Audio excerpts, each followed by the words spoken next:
What is up, everyone? Welcome back to another video. For anyone that is new here, my name is Garrett. I invite you to hit the subscribe button, join the family on the journey to 100,000 subscribers. Today we're going to talk about 5 things that you should know before becoming a pilot. The first thing that you should know about is you have to obtain a medical certificate. Now, this can be a big problem for a lot of people who have underlying medical conditions. There are 3 types of medical certificates: a first class, a second class, and a third class medical. Depending on what field you fly in depends on what medical certificate that you have to obtain. For me, I'm an airline transport pilot, so I have to have a first class medical at all times. Now, since I'm under the age of 40, I have to get a first class medical every year. For anyone over the age of 40, they have to come in for a flight physical every 6 months. Second class medical certificate is for anyone that wants to fly for hire, any charter, commercial, whatever it might be, Part 91 operations, skydive pilot, banner towing pilot. You have to obtain a second class medical certificate. Now, for the recreational pilots, the student pilots, the private pilots, you're okay with just a third class medical certificate. When you're coming in for your flight physical, there are 4 big things that your examiner is going to look for. 1 is your eyesight, 2, cardiovascular, 3, your mental state, and 4, neurologic state.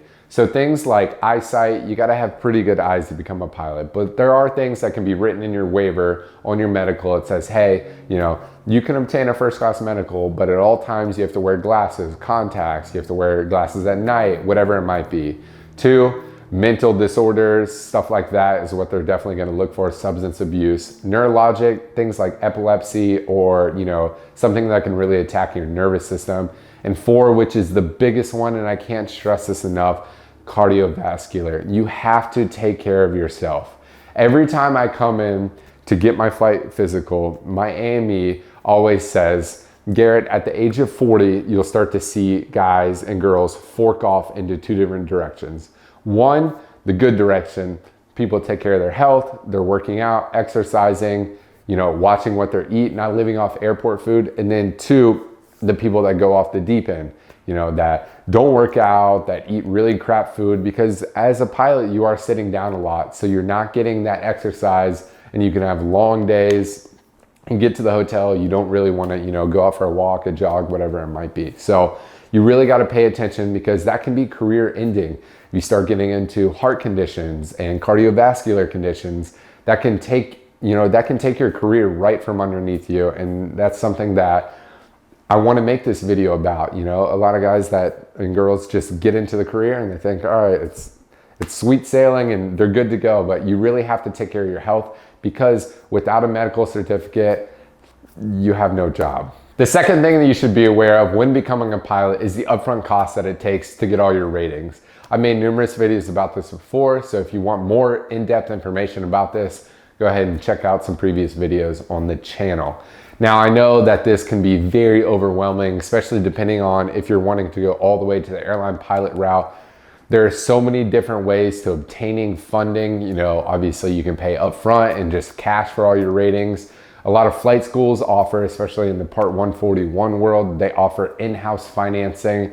Then you can go to a college where then you can get student loans that'll pay for your flight training. And then you can just go to a bank and get a personal loan for flight training. Now, if you're wanting to go all the way to the airline pilot route without school aside, that can run you about $75,000. If you go and get a 4-year degree with it, that can cost you anywhere from $75,000 to $200,000+. So the third thing that you should know when becoming a pilot is being alone. If you're wanting to go my route, the airline pilot route, you're gone about half the month. Well, obviously with 2020, I've been home pretty much the entire year.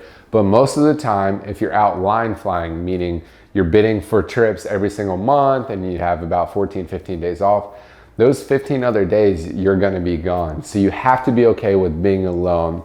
Now, I will say, whenever you get to a hotel, if you have a really fun crew, maybe you guys will go out to dinner, you might go to a movie, you might, who knows what it might be. I remember when I overnighted in Buffalo, New York for the first time, my flight crew and I, we rented a car and we drove to Niagara Falls.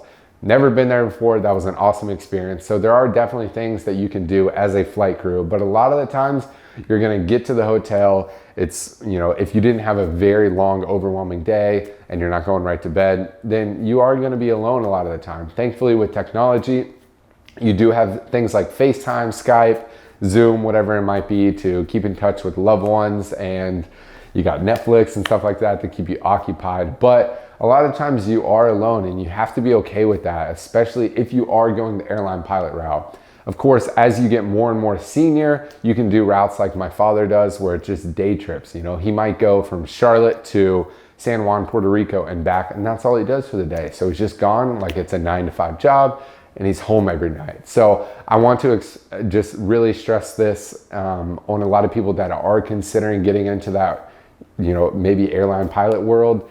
You are gone a lot, and seniority will fluctuate the time that you are gone. Obviously, I can say that the longer that you are in the aviation world, you know, seniority wise with your company, things do get better, from days off to money to the trips, the overnights that you have. Everything does get better as time goes on. The fourth thing that you should be aware of, and I know a lot of this video is tailored towards airline pilots, but just for me, personal experience, that's what I feel most comfortable talking about, and that is pay.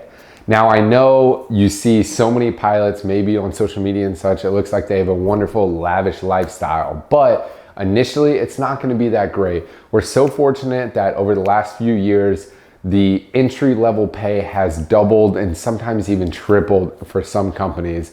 And it's a very competitive industry. One airline raises the new pilot contract pay up here. So now what's this airline gonna do? They're gonna bump it here. It's a continuous grind. Obviously 2020 has set that back a little bit. There really haven't been pay cuts, but the competitive grind isn't exactly the same. Now you can look at entry pay around $60,000 in the regional airline world. And of course they have some wonderful signing bonuses that we'll just have to see what really comes in 2021 regarding airline pilot pay. But around $60,000 your first year is what you can typically expect at the regional airline level. Now you can get to somewhere like my father, who's been at the airline industry for 35 plus years, you know, that are wide body captains and such.